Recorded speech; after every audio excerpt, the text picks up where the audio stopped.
ஓம் நம சிவாய. வணக்கம். நலமாக இருக்கிறீங்களா?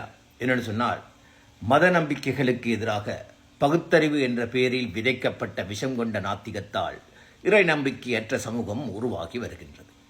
இந்த இறை நம்பிக்கையற்ற சமூகம் பாவச் செயல்களுக்கு அஞ்சாது சட்டத்தை சரியாக பயன்படுத்தி சமூகத்தை பாதுகாக்காத நாடுகளில் வாழும் பலரை பல இன்னல்களுக்கு உள்ளாக்கி வருகின்றது. அவ்வாறு இன்னல்களுக்கு உள்ளாகிய ஒருவனை சட்டம் பாதுகாக்காத போதும், சமூகம் அவனுக்கு கை கொடுக்காத போதும் அவனை கைதூக்கி விடுவது அவனுக்குள் இருக்கும் இறைவன் இருக்கின்றான் என்ற நம்பிக்கை ஒன்றுதான். ஆமாம், அது ஒரு சக்தி வாய்ந்த உண்மை. குறிப்பாக எல்லாம் வீழ்ச்சியடைவது போல் உணரும் போது, சில நேரங்களில் உலகம் அமைதியாகவோ அல்லது கொடூரமாகவோ இருக்கும்போது கூட உங்கள் இதயத்தில் கடவுள் இருக்கின்றான் என்ற உணர்வு உங்களை முற்றிலும் அமிழ்ந்து போகாமல் தடுக்கும். உங்கள் உள்ளத்தில் தோன்றும் அந்த கடவுள் இருக்கின்றான் என்ற உண்மை பாவங்கள் செய்யாதிருக்க தடுக்கும்.